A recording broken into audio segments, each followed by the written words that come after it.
rahmatullahi taala wa barakaatu. kon ñuy nuyu ñi nga xam ne ñooñu doon topp ñëpp di tàmbalee di jégalu bu baax ci li nga xam ne mooy dog-dog bi fi am ci diggante bi benn coupure électricité moo am ci fi ñu doon liggéeyee loo xam ne jotuwul ak sax li ñu doon def dara mooy nag électricité bi mënut a ñàkk bu amee kuwaak rek day daal di feeñ ci liggéey bi kon ñuy jégalu bu baax bëggoon nañu jottali leen njàng mi niñ ko tàmbalee woon waaye nag lu mel ni ñu ngi am rafet njort ni fii lay yem incha allah ndax ñi war a yor liggéey boobu ñu ngi koy topp ba bu soobee yàlla suba ak jàmm li ñu war a def yëpp dana mat sëkk incha allah kon loolu mooy programme bi nga xam ne kon moom lañ leen andiloon tey muy njàng mi nga xam ne Hizbut Tarqiyyah bu Thiès ñoom ñoo ko yore woon su ko defee bala ñoo yeexal dinañ leen jottali programme suba bi ndax ci xat-xat yi jotuñoo jël nemmi ku ñen ñoo war a jàng suba donc vous qui nous suivez nous commençons par nous excuser profondément pour cette interruption qui a eu lieu. Entre-temps, des problèmes techniques indépendants de notre volonté, des problèmes de coupure d'électricité qui sont survenus dans les feux de l'action, de sorte que la transmission n'était plus possible. C'est donc le lieu de s'en excuser très profondément, très sincèrement et très vivement, parce que véritablement notre souhait était de faire en sorte que cette transmission puisse se faire dans les règles de l'art. Sans plus tarder, nous allons enchaîner sur les relations que nous faisions sur les écrits du Cheikh. Nous étions dans Sindidi, nous continuerons avec Sindidi et nous avions commencé hier à montrer cette hiérarchie qui est respectée de façon scrupuleuse depuis Allah, depuis le prophète, depuis les autres prophètes, les compagnons, les anges, et l'énumération continue et elle se poursuit ici parce que le Cheikh dans son œuvre, avant même de passer à ceux qui vont suivre, il avait précisé, sans oublier les saints, l'ensemble des docteurs de la loi, les ulémas, ils font également partie du lot et ils sont également de la hiérarchie.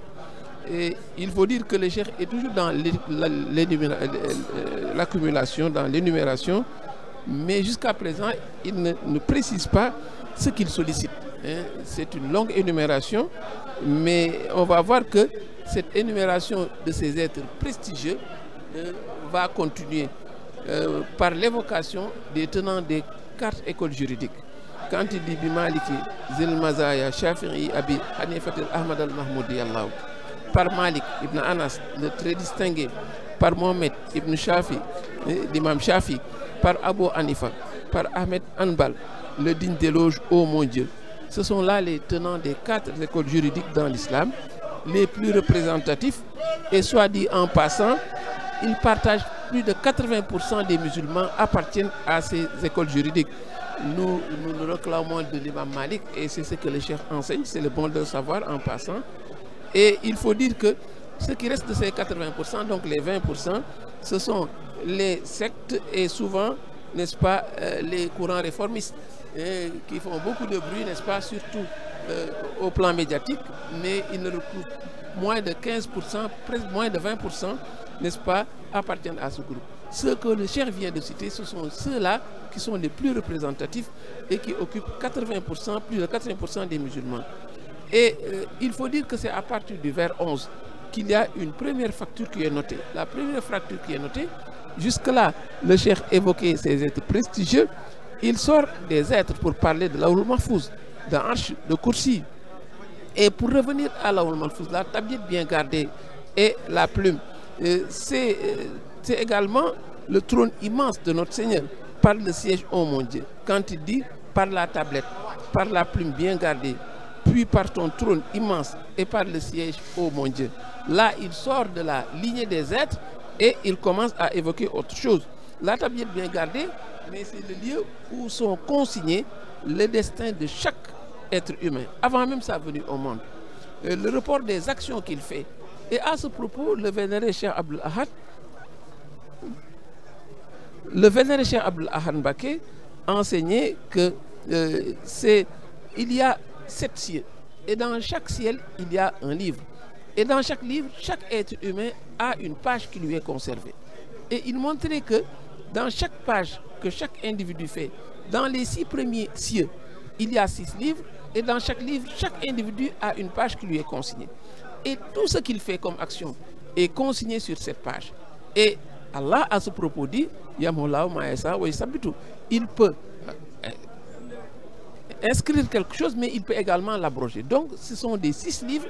Dans ces 6 livres qui se trouvent dans les 6 cieux, il y a, n'est-ce pas, la consignation de ce que l'individu fait, mais les choses ne sont pas totalement consommées, parce que ce qu'il fait, il peut faire une bonne action qui est consignée, il peut faire une mauvaise action qui efface la bonne action.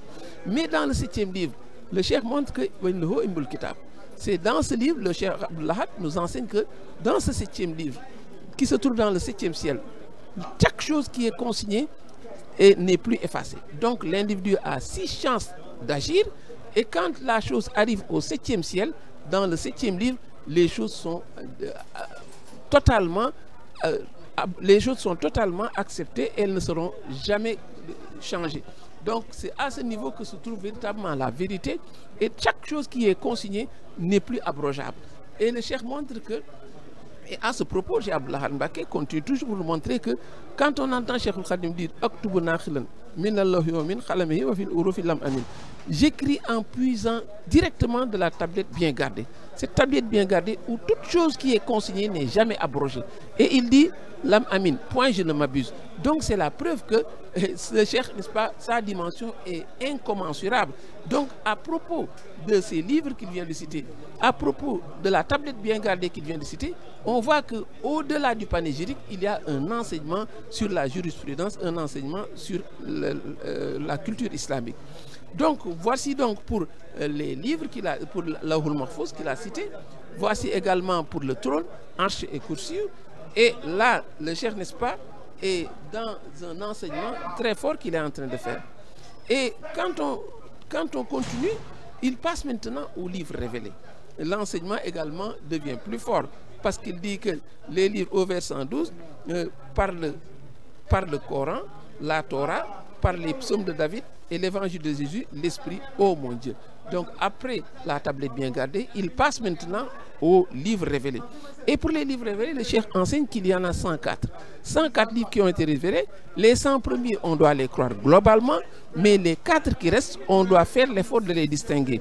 C'est la Torah, c'est l'évangile, c'est également les psaumes de David, et c'est également le Coran. Je récapitule, c'est la Torah de Moussa, l'évangile de Jésus, les psaumes de David, le Furqan du prophète Mohammed, paix et salut sur lui. Le cheikh enseigne que ce sont 4 livres que le musulman doit distinguer et les connaître. Par contre, les 100 autres qui précèdent, évidemment, il faut les connaître globalement et les savoir, mais sachons que 10 livres ont été révélés à Adam, 50 ont été révélés à Seth, son fils, 30 ont été révélés à Idriss, 10 également à Abraham. Ce sont les 100 livres qu'on doit connaître globalement.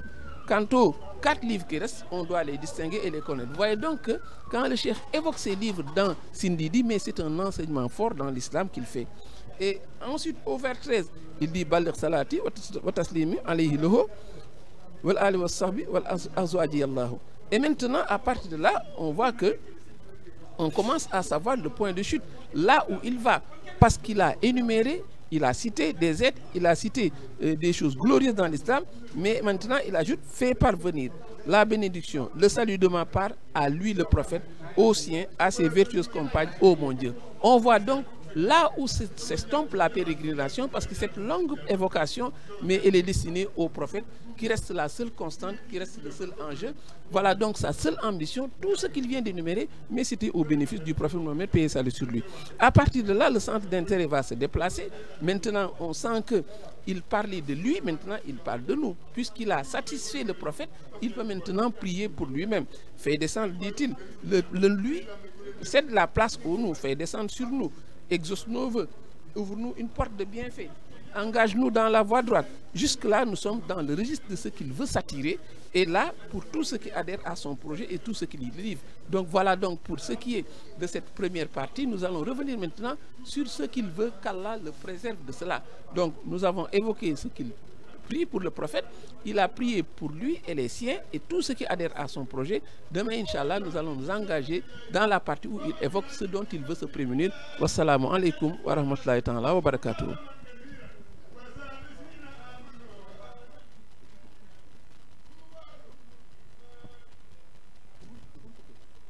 Allô?